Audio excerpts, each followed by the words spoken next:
Hello everybody, आज हम discuss करेंगे a boys song by Wilfred Wilson Gibson.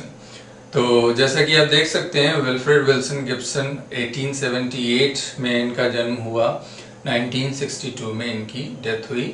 और रूपर्ट ब्रूक, जिनका नाम काफ़ी फेमस है, जिन्हें वॉर पोएट कहा गया है, उनके काफ़ी क्लोज फ्रेंड थे। और ये जो पोएम है काफ़ी शॉर्ट पोएम है, एक शॉर्ट लिरिक है जो जस्ट 3 स्टैंजाज में लिखा गया है, और वो भी 4 लाइन्स के 3 स्टैंजा हैं। और इस पोएम के थ्रू पोएट अपने लव ऑफ नेचर और लव फॉर बर्ड्स, और उनसे भी ज़्यादा नेचर के एक प्रेशियस गिफ्ट फ्रीडम की बात यहाँ पर, यानी कि स्वतंत्रता की बात यहाँ पर कर रहे हैं कि स्वतंत्रता कितनी महत्वपूर्ण है, स्वतंत्रता में ही आनंद निहित है। तो बिल्कुल इंसानों की तरह जो बर्ड्स हैं, वो बर्ड्स भी एक तरह से उनमें भी जीवन है, उनमें भी लाइफ है, और वो एक तरह से नेचर की ब्यूटी को और बढ़ाते हैं, प्राकृतिक सुंदरता को और बढ़ाते हैं, उनकी प्रेजेंस, उनकी उपस्थिति। और साथ में वो एक तरह से मानवता के लिए एक आनंद है जब हम उनको स्वच्छंद विचरण करते हुए देखते हैं, आकाश में ऊंचाई पर उड़ते हुए देखते हैं, आकाश के उस वास्ट एक्सपेंसेस को मेजर करते हुए देखते हैं, तो एक अलग ही आनंद की अनुभूति उसमें होती है। तो पोएट जो है वो काफ़ी डिलाइटेड फील करता है, काफ़ी आनंद की अनुभूति करता है जब वो इन बर्ड्स को स्वच्छंद विचरण करते हुए देखता है, एक पेड़ से दूसरे पेड़, आकाश में ऊंचाइयों पर उड़ते हुए जब देखता है, तो एक असीम आनंद की अनुभूति पोएट को होती है।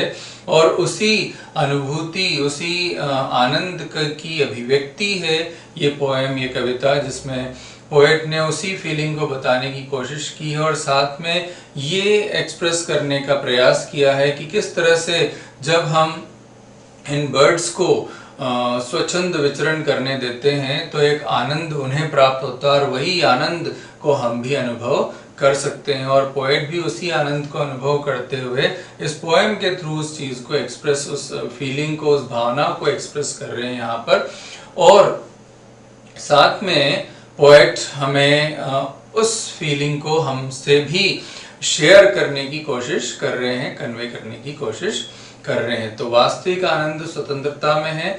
ऐसा कहने में नहीं है कि हम 1 या 2 बर्ड को पिंजरे में बंद कर दें और कहें कि ये मेरा है, ये मेरा पक्षी है, मुझे बिलोंग करता है। तो पोएट 1 या 2 को अपना नहीं बनाना चाहता। पोएट के लिए तो नेचर के सारे पक्षी उनके हैं, स्वच्छंद विचरण करते सारे पक्षी उनके हैं। तो 1 या 2 को अपना बनाने के बजाय नेचर के सारे पक्षियों को अपना कहना चाहेंगे। तो ये बात यहाँ पर पोएट ने कन्वे करने की कोशिश की है। तो लेट्स सी किस तरह से उन फीलिंग्स को, उन चीज़ों को शब्दों में यहाँ पर पिरोया हुआ है। तो it's a very small poem, 3 stanza में लिखी हुई। Let's see, let's begin. Because I set no snare, but leave them flying free. So all the birds of the air belong to me. तो पोएट का ये कहना है कि क्योंकि मैंने कोई जाल नहीं बिछाया, स्नेयर का मतलब होता है जाल, फंदा। तो क्योंकि मैंने कोई जाल नहीं बिछाया बल्कि इन्हें स्वच्छंद विचरण करने दिया, but leave them flying free, तो बल्कि मैंने इन्हें स्वच्छंद, स्वतंत्र उड़ने दिया। तो इसलिए इस नेचर के जितने भी बर्ड्स हैं, इस नेचर के जितने भी पक्षी हैं, वो मेरे हैं, वो मुझे बिलोंग करते हैं। तो हमारा आपस में एक रिलेशन है, वो मेरे हैं, क्योंकि मैं 1 या 2 का साथी या मालिक नहीं बनना चाहता। 1 या 2 को पिंजरे में बंद करके मैंने सबको स्वच्छंद विचरण करने दिया, तो इसलिए वो सब मेरे हुए। और फिर नेक्स्ट स्टैंजा में पोएट इसको इमेज के थ्रू एक्सप्रेस कर रहे हैं। जैसे ब्लू टिट की बात यहाँ पर हो रही है, ईगल की बात यहाँ पर हो रही है, तो उनके माध्यम से अपनी बात को कन्वे कर रहे हैं। तो पोएट का कहना है, from the blue tit on the slope to the eagle on the height, uncage they come and go for my delight. तो पोएट का कहना यह है कि स्लो पर बैठे हुए, स्लो का मतलब एक छोटा सा फ्रूट होता है, एक प्लम होता है, तो स्लो पर बैठे हुए ब्लूटिट से लेकर के आकाश में ऊंचाई पर उड़ते हुए ईगल तक। तो इट मीन्स पोएट इनके माध्यम से ये बताना चाह रहा है, चाहे वो एक छोटा सा पक्षी हो, चाहे वो ईगल की तरह कोई बड़ा पक्षी हो, चाहे वो कम ऊंचाई पर उड़ने वाला पक्षी हो, चाहे वो आकाश की ऊंचाई पर उड़ने वाला, ऊपर बहुत ऊपर उड़ने वाला पक्षी हो, uncaged they come and go for my delight।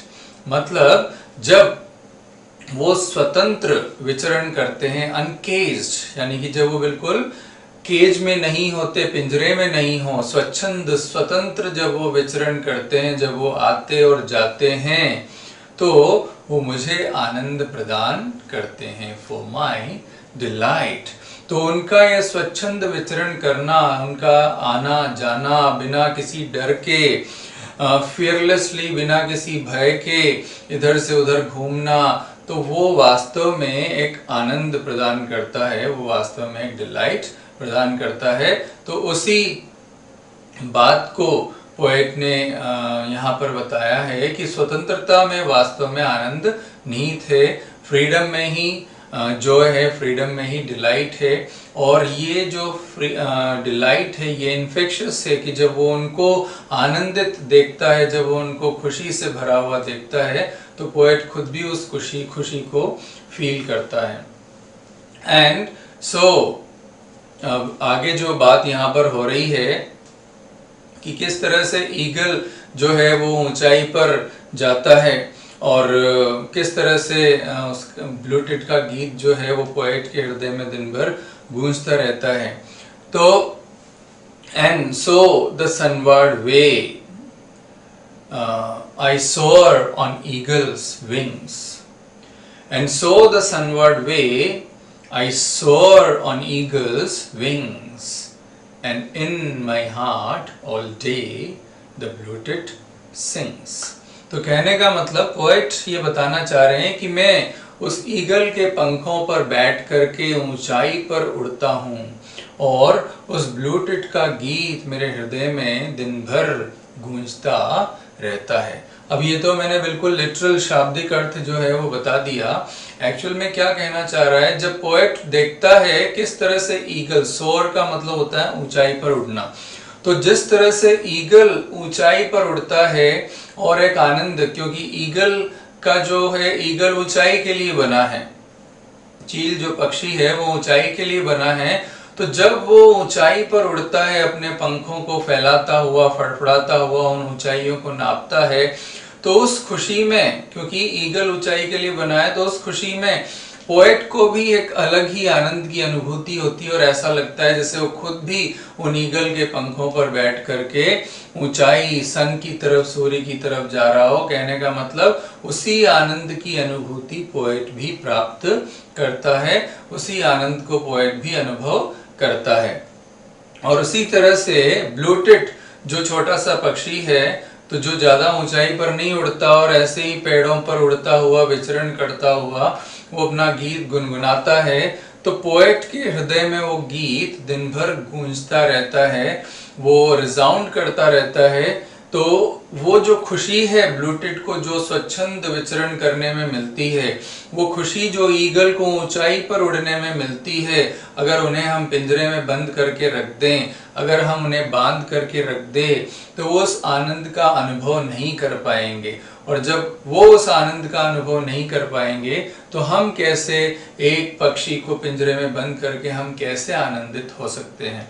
तो पोएट उसी बात को समझाना चाह रहे हैं कि वास्तविक आनंद किसी को पिंजरे में बंद करने, गुलाम बनाने में नहीं है। वास्तविक आनंद है उनको उस स्वतंत्रता का एंजॉय, उस स्वतंत्रता को अनुभव करने देने में ही वास्तविक आनंद है। और जब वो आनंदित होते हैं तो अपने आप वो आनंद जो है वो चारों तरफ फैल जाता है, वो पोएट उस आनंद को अनुभव कर पाता है। तो इस तरह से जो नेचर का प्रेशियस गिफ्ट है फ्रीडम, उसके बारे में पोएट ने अपने व्यूज़ को यहाँ एक्सप्रेस करने की कोशिश की है कि हमें चाहे वो इंसान हो या पक्षी हो, स्वतंत्रता बहुत मायने रखती है, बहुत महत्वपूर्ण है और हमें इन्हें स्वतंत्र विचरण करने देना चाहिए, उसी में वास्तविक आनंद निहित है। तो आई होप आपको ये पोएम समझ में आई होगी और इसी तरह से और पोएम्स मैं आपके लिए लेकर के आऊँगा। तब तक आप देखते रहिए और बने रहिए। Thank you very much.